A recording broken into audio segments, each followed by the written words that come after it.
మత్సకాశమనుప్రాప్తం నత్వాం కశ్చిత్ సముత్సహేత్ మనసాగ్రహణం కర్తుం రక్షాధ్యక్ష పురస్కృతం. వృషదర్భ మహారాజు శరణాగతుడైనటువంటి శరణాగతమైనటువంటి శరణాగతుడు కూడా అనొచ్చు. కపోత అనేది పుంలింగంలో ఉంటుంది, పావురము అనేది సంస్కృతంలో పుంలింగమే. అందువల్ల శరణాగతుడైన కపోతుణ్ణి, కానీ మనం అలా అనం కదా. శరణాగతమైన పావురాన్ని మనం పావురం అంటాం, అది నపుంసకలింగంలో వాడతాం. అందువల్ల శరణాగతమైనటువంటి పావురాన్ని వృషదర్భ మహారాజు నీకు భయం లేదు అంటూ ఆ భయం లేని స్థితిని ఇంకా వివరంగా చెప్తున్నాడు. నా దగ్గరకు వచ్చినటువంటి నీ విషయంలో ఎవరు కూడా, ఏ ఒక్కడు కూడా మనస్సులోనైనా నిన్ను పట్టుకోవడానికి, అంటే నీకు హాని తలపెట్టడానికి ఏమాత్రం చొరవ చూపలేడు. కారణం ఏమిటి? ఇక్కడ రక్షించేటువంటి వారంతా ఉన్నారు, నీకు రక్షణనిచ్చేటువంటి వారంతా ఉన్నారు. ఎటువంటి స్థితిలో కూడా ఎవ్వడు నీ వంక కన్నెత్తి చూసే పరిస్థితి లేదు. కాశీరాజ్యం తదద్యైవ త్వదర్థే జీవితం తథా త్యజేయం భవ విశ్రబ్ధ కపోత నభయం తవా. ఓ కపోత, ఓ పావురమా, ఈనాడు కాశీరాజ్యం అంతా కూడా నీకోసం, అలాగే నా జీవితాన్ని మొత్తం నేను విడిచిపెట్టడానికి సిద్ధంగా ఉన్నాను. నా రాజ్యమైన కాశీరాజ్యాన్ని, నా జీవితాన్ని నీకోసం విడిచిపెట్టగలను. నీవు ఏమాత్రం కూడా భయం లేకుండా, ఏమాత్రం కూడా సందేహం లేకుండా హాయిగా ఉండు, నీకు భయం లేదు అని చెప్పి పావురాన్ని ఊరడించాడు. ఇప్పుడిక తరుముకొచ్చినటువంటి ఆ డేగ ఉంది కదా, ఆ డేగ అంటోంది, శ్యేన ఉవాచ, డేగ చెబుతోంది, డేగ అడుగుతోంది, మమైతద్విహితం భక్ష్యం నరాజన్ త్రాతుమర్హసి. ఓ రాజా, నీవు దీనిని రక్షించడానికి తగవు, దీన్ని నువ్వు రక్షించకూడదు. ఎందుకంటే ఇది నాకు, ఈ పావురం నాకు భక్ష్యంగా ఏర్పాటు చేయబడింది. భక్ష్యం అంటే తినదగినటువంటిదిగా, తినదగిన పదార్థం, నా ఆహారంగా చేయబడినటువంటిది. ఈ సృష్టిలో కొన్నిటికి ఆహారములు. డేగకు ఆహారం పావురం, నా ఆహారాన్ని నువ్వు రక్షించడం ఏమిటయ్యా? అతిక్రాంతంచ ప్రాప్తంచ ప్రయత్నాచోపపాదితం. దీన్ని నేను దాటుకుంటూ వచ్చాను, దీన్ని పొందాను, ఎంతో ప్రయత్నంతో నేను సంపాదించుకున్నాను. ఇది నా ఆహారం, నా ఆహారాన్ని నీవు రక్షించతగవు. మాంసంచ రుధిరంచాస్య మజ్జామో మేదశ్చ మేహితం పరితోషకరో హ్యేష మమ మాస్యాగ్రతో భవ. దీని యొక్క మాంసం, దీని రక్తం, దీని ఒంట్లో ఉన్న కొవ్వు మొదలైనటువంటివన్నీ కూడా నాకు సంతోషకరమైనటువంటివి. కాబట్టి దీనికి దగ్గరికి నువ్వు రావద్దు, దీని దగ్గరికి నువ్వు రావడానికి వీల్లేదు. తృష్ణామే బాధతే ద్యుగ్రా క్షుధా నిర్దహతీవ మాం ముంచైనం నహి శక్ష్యామి రాజన్మందయితుం క్షుధాం. నాకెంతో దాహం వేస్తోందయ్యా, ఆకలి మంటగా ఉంది, ఆకలి మంట నన్ను ఆకలి దహించి వేస్తోంది. కాబట్టి దీనిని విడిచిపెట్టు, నేను ఆకలిని తగ్గించుకోలేకపోతున్నాను రాజా, నాకు ఆకలి వేసేస్తోంది. మయా హ్యనుసృతో హ్యేష మత్పక్షనక విక్షతః కించిదుచ్ఛ్వాస నిశ్వాసం నరాజన్ గోప్తుమర్హసి. దీన్ని వెంబడించాను నేను, అలాగే నా రెక్కలతో, నా గోళ్లతో దీన్ని గాయపరిచాను. అలాంటి దాన్ని నీవు దాని ఉచ్ఛ్వాస నిశ్వాసలను, అంటే గాలి పీల్చుకోవటం వదలటాన్ని నువ్వు కాపాడటానికి నువ్వు తగవు. అంటే అది నా ఆహారం, నా ఆహారాన్ని నువ్వు కాపాడటం ఏమిటి? దాని ప్రాణాన్ని, ఉచ్ఛ్వాస నిశ్వాసాలు అంటే ఏమిటి? ప్రాణం, దాని ప్రాణవాయువుని నువ్వు కాపాడేటువంటి పరిస్థితి లేదు. యది స్వ విషయే రాజన్ ప్రభుస్త్వం రక్షణే నృణాం ఖేచరస్య తృషార్తస్య నత్వం ప్రభురథోత్తమా. నీ విషయం అంటే సంస్కృతంలో దేశం అనే అర్థం కూడా ఉంది. నీ దేశంలో నీవు నీ ప్రజలను కాపాడడానికి నీవు సమర్థుడివి, నీవే రక్షించాలి. నేను నీ దేశంలో వాడినా, నేను ఖేచరుణ్ణి. ఖేచర అంటే ఖమ్ అంటే ఆకాశం, ఆకాశంలో తిరిగేవాణ్ణి, అందులో దాహంతో ఆకలితో ఉన్నాను నేను. అలాంటి నా విషయంలో నీవు, లేదా పావురం విషయంలో నీకేమిటి సంబంధం? నీవు రక్షకుడివి కాదు, కాబట్టి నీవు దీనిని చేయతగవు.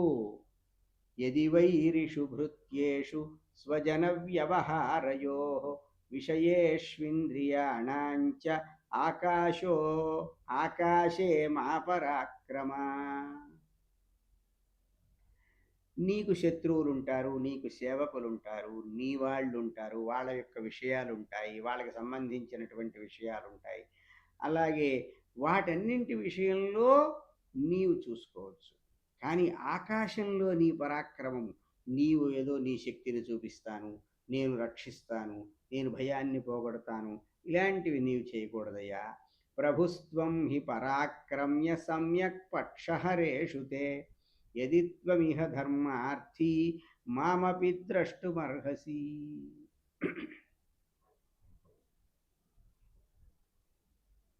నీవు పరాక్రమించి అంటే నీ శక్తిని చూపించి నీవు రక్షించేటువంటి విషయంలో నీవు సమర్థుడివే.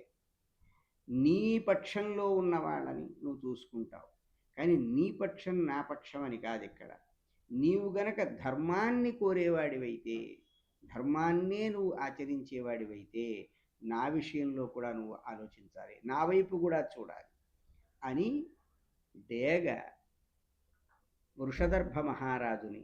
వృషదర్భ మహారాజు ఎవరు? పావురాన్ని కాపాడడానికి సిద్ధపడినవాడు.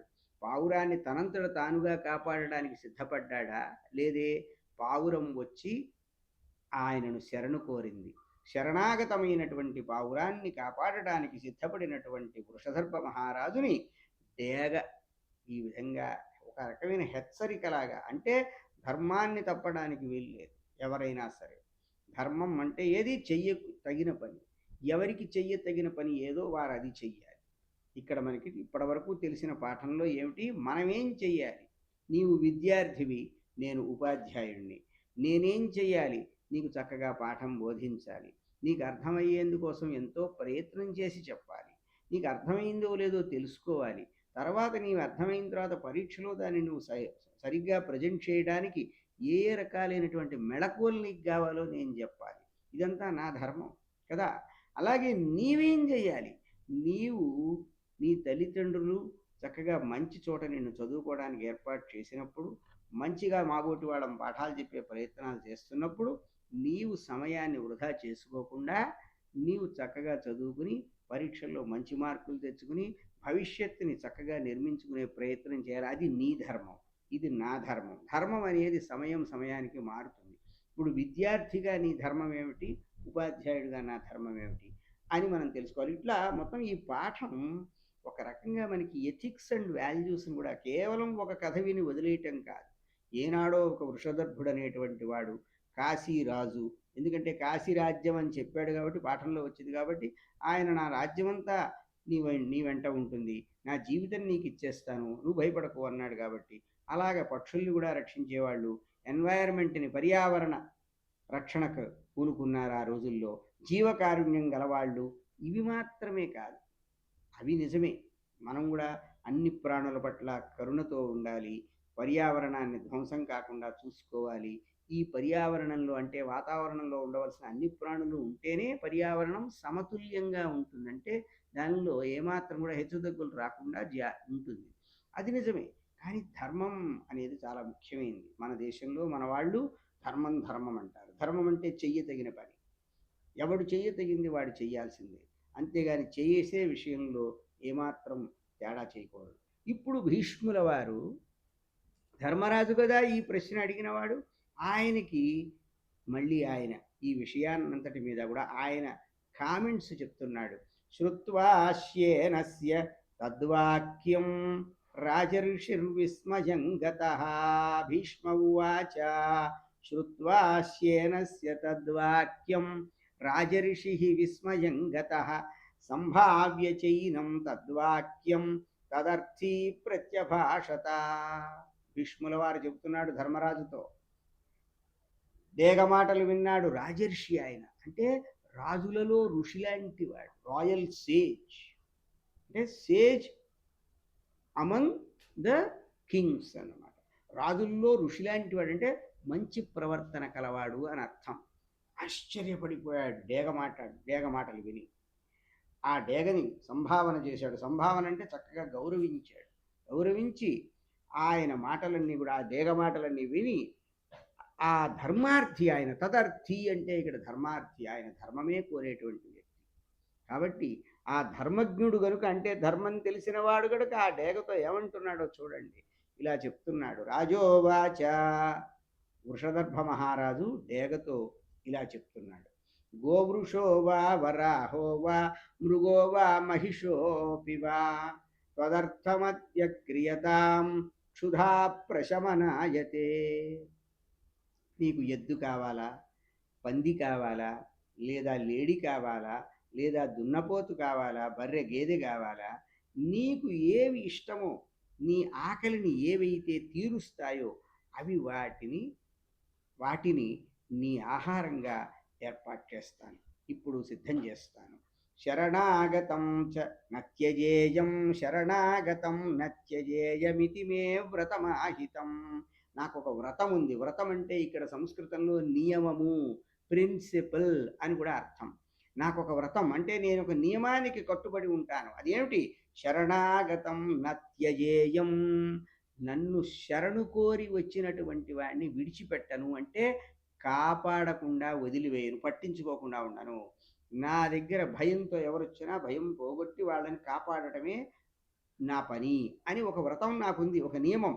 నముంచతి మమ అంగాని ద్విజోయం పశ్య వై ద్విజా. ఓ పక్షి, డేగతో అంటున్నాడు, ఓ పక్షి, ఈ పక్షి ఉందే, ఈ పావురం చూసావా, నా అంగములను, అంగములంటే అవయవాలు, నా అవయవాలంటే నా శరీరాన్ని పట్టుకుని, నా అవయవాలని పట్టుకుని ఎలా గట్టిగా పట్టేస్తుందో చూడు. నముంచతి, విడుబటం లేదు చూడు, నేను ఎంతో భయంతో ఉంది, నేను కాపాడుతాననే భావంతో నన్ను పట్టుకునుంది చూడన్నాడు. శేన ఉవాచ, అప్పుడు డేగన్నది, నవరాహం నచోక్షాణం నచాన్యాన్ వివిధాన్ ద్విజాన్ భక్షయామి మహారాజ కిమన్యాద్యేన తేన మే. నాకు పంది వద్దు, నాకు ఎద్దు వద్దు, ఇంకా రకరకాలైన పక్షులు ఉన్నాయి, ఆ పక్షులు ఏవి నాకు అక్కర్లేదు, అవి నేను వాటిని తినను. నేను ఇంకా మిగతావి ఇంకా ఏం చెప్పినా అవి నాకు అక్కర్లేదు. నేను వేటిని కూడా, అంటే ఏవైతే శ్రేష్టమైనవో, మాంసాహారులు భుజించే వాటిలో ఏవైతే శ్రేష్టమైనవో వాటిని వేటిని కూడా నాకు అక్కర్లేదు, నేను భుజించను. యస్తు మే విహితో భక్ష్యః స్వయం దేవై సనాతనః. దేవతల చేత, స్వయంగా దేవతల చేత నాకు ఏది తినదగినదిగా విధింపబడిందో, ఈ సృష్టి ఆరంభం నాడు, సృష్టి ఎప్పుడు మొదలైందో అప్పుడు దేవతలు ఎవరికి ఏది ఆహారము నిర్ణయం చేసేసారు. ఆ విధంగా నాకు భక్ష్యంగా, అంటే తినదగినదిగా ఏది విధింపబడిందో అది సనాతనం. సనాతనం అంటే శాశ్వతం, ఒకరోజు మొదలై ఒకరోజు ముగిసేది కాదు, అది ఎప్పుడూ ఉండేదన్నమాట. శాశ్వతమైనటువంటిది అదే నా ఆహారం. సేనాకపోతాన్ ఖాదంతి స్థితిరేషా సనాతని. సనాతనీ స్థితి అంటే ఒక సనాతనీ స్థితి ఉంది, అంటే శాశ్వతమైనటువంటి ఒక స్థితి, అంటే కట్టుబాటు. అలా జరుగుతోందంతే, మార్పు లేకుండా జరుగుతోంది. ఏమిటది? సేనాకపోతాన్ ఖాదంతి, డేగలు పావురాల్ని తింటున్నాయి అనేది ఉంది. నేను డేగని, అది పావురం, అది నా ఆహారం, నేను తినచ్చు. ఉషీనరకపోతే తు యది స్నేహస్తవానఘ తతస్త్వం మే ప్రయచ్ఛాద్య స్వమాంసం తులయాధృతం. కానీ ఇక్కడ ఒక వెసులుబాటు ఇచ్చిందన్నమాట. వెసులుబాటు అంటే ఏమిటి? ఆల్టర్నేటివ్ చెప్తోంది ఆశ్చర్యంగా. ఏమంటోంది? ఓ ఉషీనరా అంటే వృషదర్భుడికి ఉషీనరా అని మరొక పేరు. నీకు ఈ పావురంలో ప్రేమ, ఈ పావురం మీద ప్రేమ గనక ఉంటే నీవేవి పాపాలే చెయ్యవు. నువ్వు పుణ్యాత్ముడు. నువ్వు అనఘ అంటే అఘమంటే పాపం, అనఘ అంటే పాపము లేనివాడా. ఉషీనరుడంటే వాడి వంశం, ఉషీనరుడు యొక్క వంశంలో జన్మించినటువంటి వాడు కాబట్టి వృషదర్భుడికి అలా కూడా పిలుస్తారు. అనఘ అంటే పాపం లేనివాడా అంటే పవిత్రుడా అని అర్థం. చాలా పుణ్యాత్ముడివి, నువ్వు మంచివాడివి, మెరిటోరియస్ అన్నమాట. నీకు గనక పావురం మీద ప్రేమ ఉంటే నువ్వేం చెయ్యాలో తెలుసా? నీకు ఒక వెసులుబాటు ఇస్తున్నాను. తతస్త్వం మే ప్రయచ్ఛాద్య స్వమాంసం తులయాధృతం. నీవేం చేయొచ్చో తెలుసా? త్రాసుతో తూచినటువంటి నీ మాంసాన్ని నాకు ఇవ్వు. నీ మాంసాన్ని త్రాసుతో అంటే త్రాసులో మాంసాన్ని తూచడానికి ఏం పెడతారు ఇక్కడ? పావురం కూర్చుంటుంది ఒక తక్కెడలో ఒకవైపున, ఇంకొక వైపు రాజుగారు తన మాంసాన్ని వేసి తూచి ఇవ్వాలి. ఆ రకంగా ఆ డేగ ఒక మార్గాంతరాన్ని, మరి ఒక విధానాన్ని చెప్పిందన్నమాట. ఇప్పుడు రాజుగారు ఏం చేశారు మరి దానికి? రాజోవాచ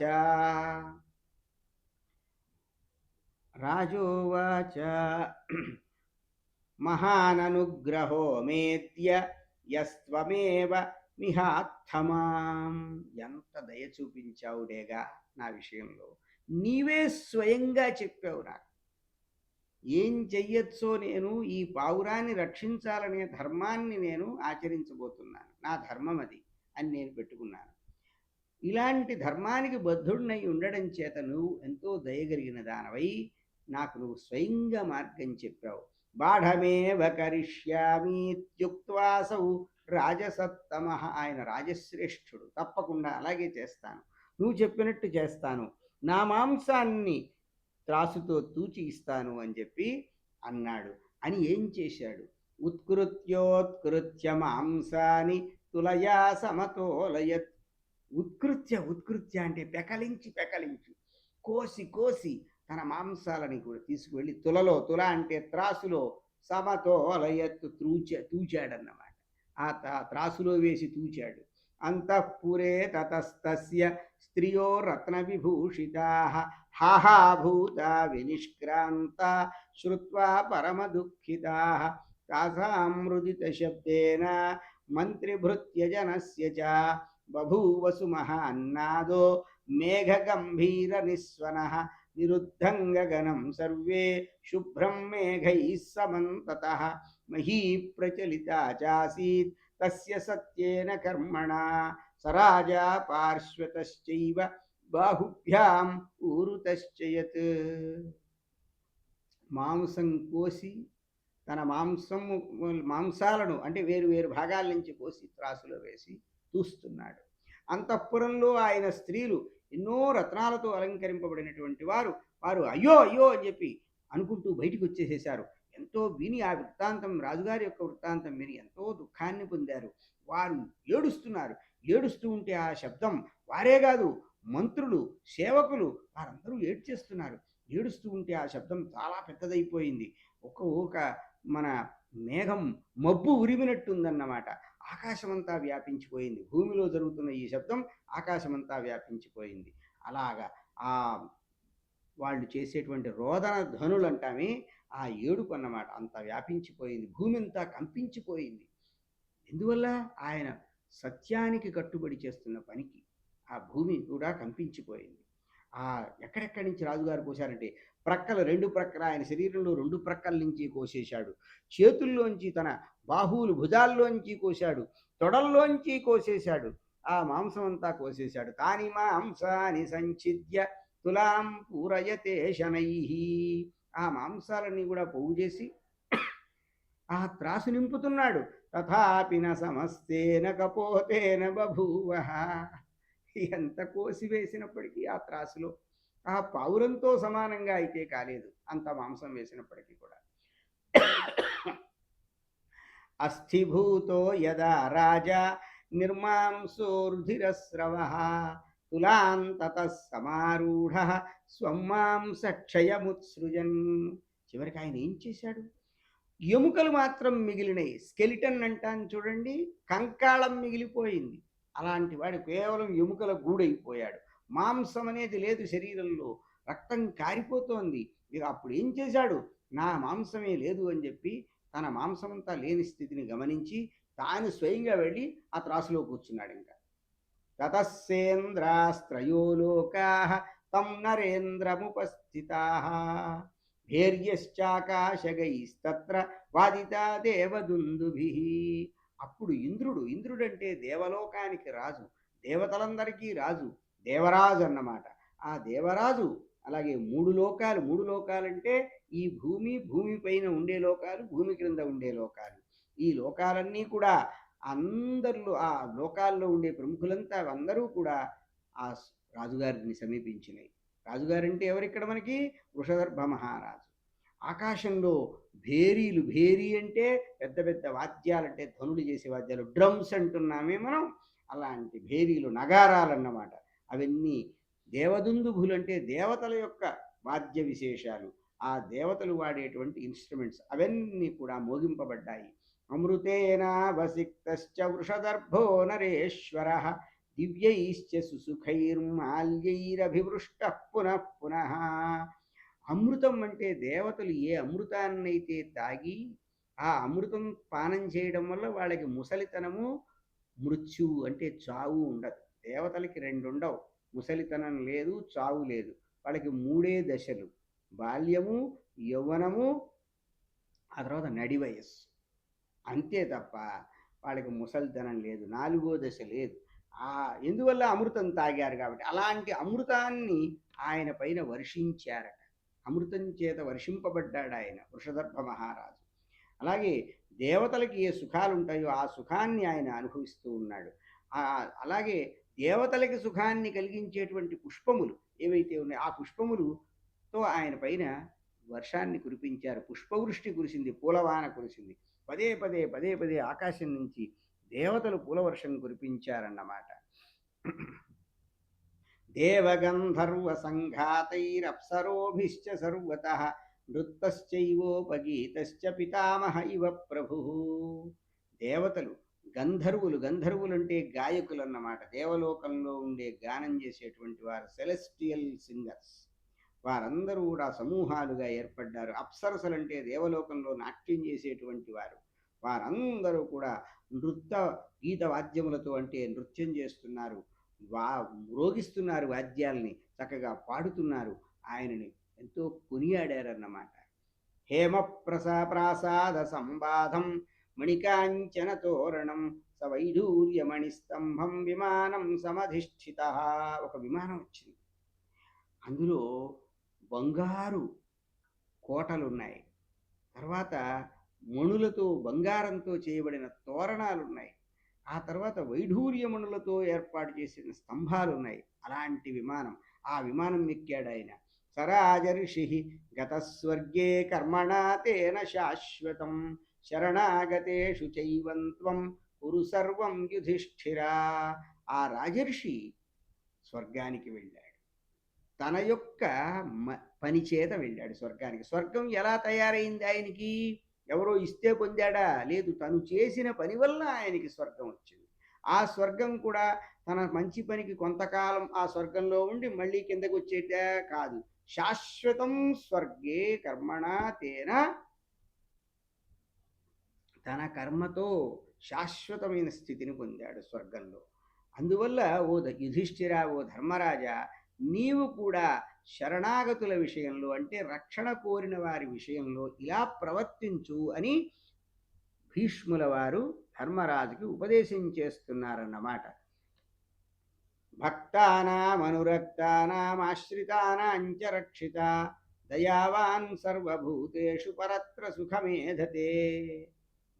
భక్తులంటే ఎవరు?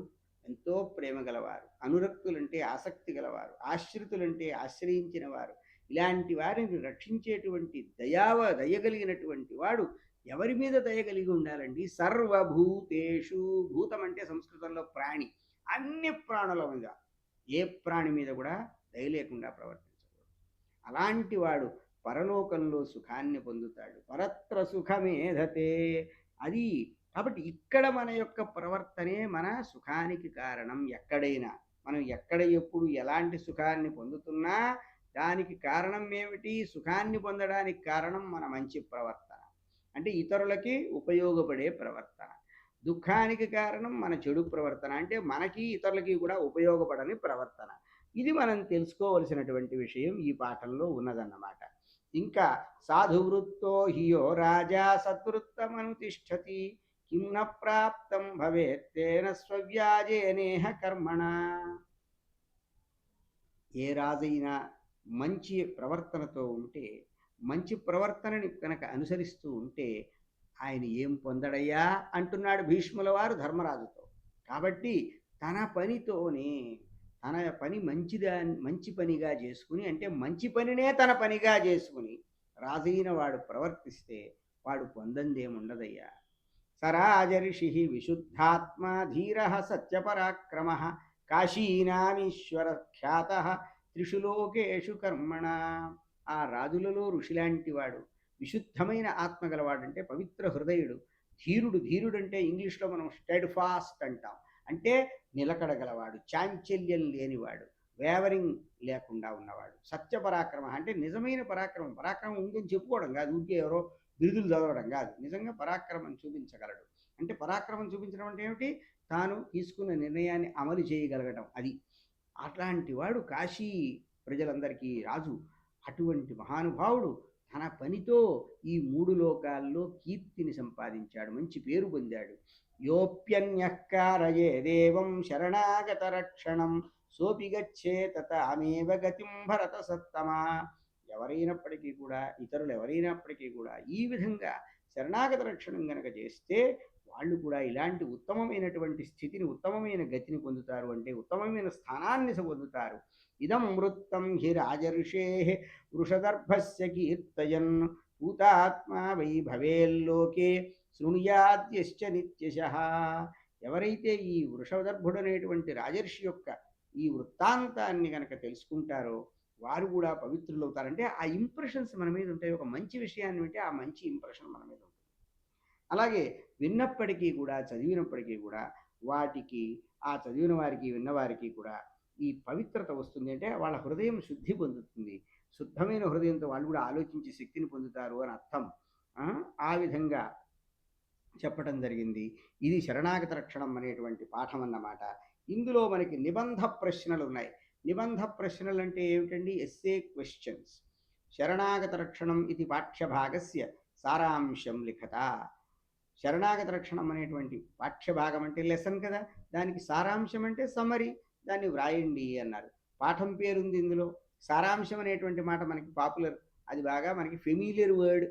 అలా ఇవి కీవర్డ్స్. కాబట్టి ఏదైనా సరే సంస్కృతం అక్షరాలు చదవడం వస్తే చాలు, ఆ అక్షరాలు నీకు ఇండెక్స్ తెలిస్తే చాలు. అంటే ఈ టెక్స్ట్ బుక్లో ఏవే పాఠాలు ఉన్నాయి, ఆ పాఠాల పేర్లేంటి అవి తెలిసిన ఈ క్వశ్చన్ అర్థమైపోతుంది. పెద్దగా నాకు సంస్కృతం రాదండి, అక్కర్లేదండి, కొంచెం వచ్చినా చాలండి. వచ్చిన కొంచెంతోనే నువ్వు చక్కగా అవగాహన చేసుకుని సరి అయినటువంటి సమాధానం రాసి పూర్తిగా నువ్వు మార్క్స్ సంపాదించుకోవచ్చు. అది నువ్వు స్కోర్ చేసుకోవడం అనేది నీ చేతిలో ఉంది, అదేం పెద్ద కష్టమైన విషయం కాదు. సారాంశం అనే మాట నువ్వు చిన్నప్పటి నుంచి నీకు తెలిసిన మాటే. ఏదో ఒక లాంగ్వేజ్ చదువుతూ ఉంటావుగా, చదవకుండా హిందీ చదువుతావో, తెలుగు చదువుతావో, ఏదో ఒక లాంగ్వేజ్ స్కూల్లో చదివచ్చావు, ఇంటర్లో చదివచ్చావు. శరణాగత రక్షణ అనేది పాఠం పేరు అంటే కంటెంట్స్ పేజీలో, కనీసం ఇండెక్స్ పేజీలో ఆ లిస్ట్ ఆఫ్ లెసన్స్ ఏవైతే సెలక్షన్స్ ఉన్నాయో వాటి పేర్లైనా కనీసం నీకు జ్ఞాపకం ఉంటే ఇది ఏ పాఠము, ఈ పాఠానికి ఏ స్టోరీ ఉంది అనేది తెలుస్తుంది. కపోతన భయం తవ ఇత్యుక్త్వా కథం వృషదర్భ శరణాగత రక్షణం కృతవాన్. శరణాగత రక్షణం అనేటువంటి మాట ఇందులో కూడా ఉంది. చూడండి, ఒక కీ వర్డ్ అన్నమాట, ఒక ఫెమిలియర్ వర్డ్. ఫస్ట్ క్వశ్చన్లో కూడా శరణాగత రక్షణం ఉంది, సెకండ్ క్వశ్చన్లో కూడా శరణాగత రక్షణ ఉంది. అంటే ఇంకొక రకంగా ఇచ్చాడు అదే ప్రశ్నను. ఏమంటున్నాడు? పౌరమా నీకు భయం లేదు అని వృషదర్భుడు ఎలాగ శరణాగత రక్షణం చేశాడో వివరించండి అన్నాడు. సారాంశం రాయండి అన్నాడు అక్కడ. ఇక్కడ ఇలా అన్నాడు. అప్పుడు నువ్వు ఏం చేస్తావు? ఇంట్రడక్షన్లో పావురానికి భయం పోగొడుతూ వృషదర్భ మహారాజు ఏ విధంగా శరణాగత రక్షణం చేశాడో ఇప్పుడు మనం తెలుసుకుందాం అన్ని మొదలుపెట్టి చక్కగా ఇంట్రడక్షన్లో అప్పుడు నువ్వు రాస్తావు. అంటే క్వశ్చన్ అర్థం చేసుకుని ఆన్సర్ రాసే విధానం తెలిస్తే నీకు అర్థమై రాస్తున్నట్టుగా ఉంటుంది, లేకపోతే ఏదో రాస్తున్నట్టుగా ఉంటుంది. నువ్వు ఏం రాయాలో తెలియడానికి శరణాగత రక్షణం అనేది కామన్గా ఇందులో కూడా ఉంది కాబట్టి నీకు తేలికగా ఇది అర్థమవుతుంది. శరణాగతేషు చైవంత్వం కురు సర్వం యుధిష్ఠిర ఇది భీష్మేనోపదిష్టం వృషదర్భవృత్తం విశదయత. భీష్ముల వారు ధర్మరాజుకి అంటే యుధిష్ఠిరుడికి ఈ వృత్తాంతాన్ని ఉపదేశించారు. ఆ విషయం మనకి ఈ కథ తెలుసుకున్న వారికి తెలుసు కదా. అందులో శరణాగతేషు, శరణాగత అనే పదం ఉంది కదా. ఈ విధంగా భీష్ముల వారు యుధిష్ఠిరుడికి ఉపదేశించిన వృషదర్భ వృత్తం, వృషదర్భుడి కథ అంటే అది కూడా మొత్తం పాఠం రాయాల్సిందే కదా, పాఠంలో ఉన్న విషయం అంతా.